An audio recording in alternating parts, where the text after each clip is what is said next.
Chair Shot Reality, taking you through every single weekend, summer, just like Eisenberg does, everybody, every weekend, every summer.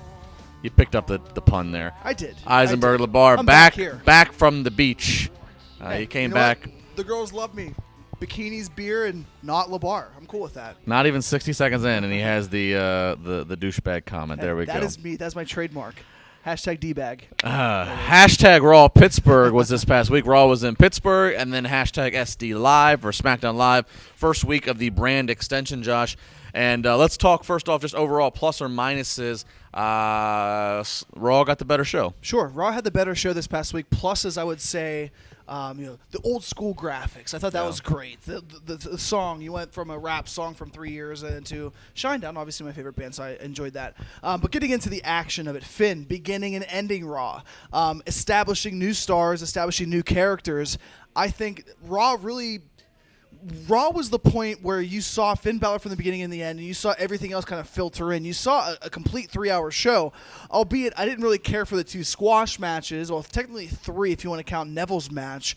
I liked how Raw was put together because it was 2 25-minute matches, or 25 minutes total of 2 fatal 4-ways, and then the Finn Balor versus Roman Reigns match. But you're not going to have those 2 guys competing twice every night. So whenever I looked at Raw, a great show, top to bottom. I thought it was great with very small holes.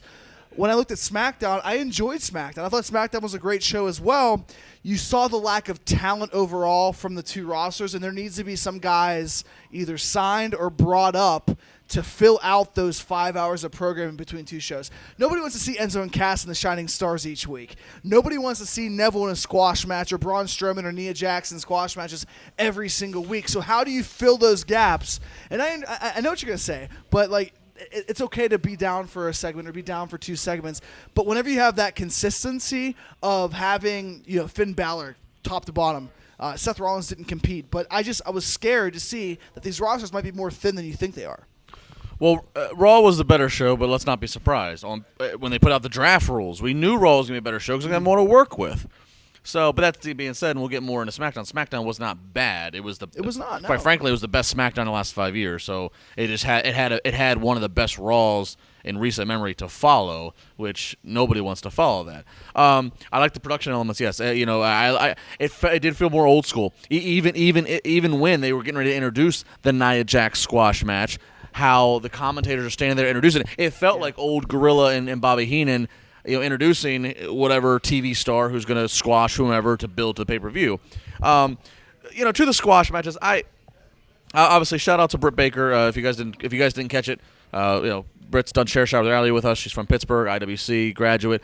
She was the one who Nia Jax squashed, which I want to point out the rarity real quick here that her and I were discussing, which is great. Is that first off, you never see women's squash matches. And secondly, hats off to her, the fact that WWE trusted her after they saw her earlier in the day to be the opponent for Nia Jax's first TV show. So, and look, the thing is, I don't want to see squash matches every week, and that can't compete against Monday Night Football. That can't compete against the fall schedule. But I don't have a problem with every now and again, especially with new talents, doing that because it does change the pace. It does let you just go ahead and showcase the talent you're investing in. And quite frankly, with as much WWE program as you have, sometimes taking a segment off from competitive matches lets you then appreciate the competitive matches later. Finn Balor, awesome moment. Let's talk Finn versus Dolph because those were the 2, no pun intended to the Puerto Rican shining stars, surprising shining stars. Obviously, Finn Balor, wow. Well, everybody thought Roman Reigns was going to be the guy.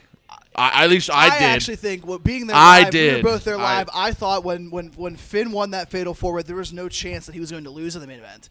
You can't have a guy come this close if you're going to establish new stars right off the bat. It was a show that was overcome by big moments. Sasha Banks winning the championship.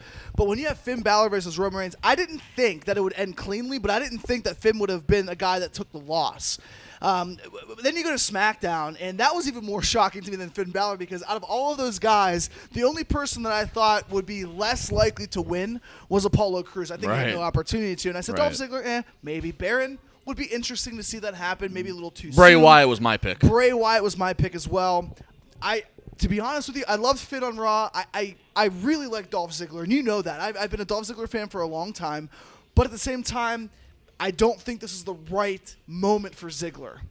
Well, a 36-year-old guy who's been world champion multiple times. Well, let's put this. Well, let's not bring the age in it. Finn Balor's 35. But I'm he's not Dolph Ziggler old in WWE, where Yes. people know him and people have seen him for 10 years. I'm not upset about Dolph Ziggler getting this. First of all, let me put it this way: I'm not upset SmackDown needed the fact that Finn Balor was a surprise that he was.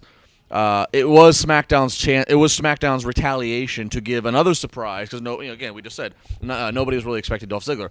The issue is we've all watched. Dolph Ziggler's been World Heavyweight Champion for a minute, and he's had this, and he's been the last man standing at Survivor Series versus the Authority with Sting help. He's had a few prime moments where you think now's his time, and nothing that gets executed. So the challenge is to WWE and SmackDown creative specifically is in the next 4 weeks or whatever it is to SummerSlam, you better work your damnedest to make me believe that Dolph Ziggler has a fighting chance at all. And I want to see Dolph Ziggler have a fighting chance, but I also want to see not the Dolph Ziggler we've seen in the past 2 Does he need to turn heel? Does he need to stop this cutesy baby face? You don't need a full-fledged heel turn from Dolph Ziggler because the fans are going to cheer whoever they want. Can he survive babyface versus babyface against Dean, though? I think he can because I think you need an edge of Dolph Ziggler. Dolph Ziggler was a face when he was a heel. I mean, the only time he was a full-flown heel was whenever he was facing Edge with Vicky Guerrero next to him. So Dolph Ziggler can pull that off. He needs to not be the watered-down Shawn Michaels.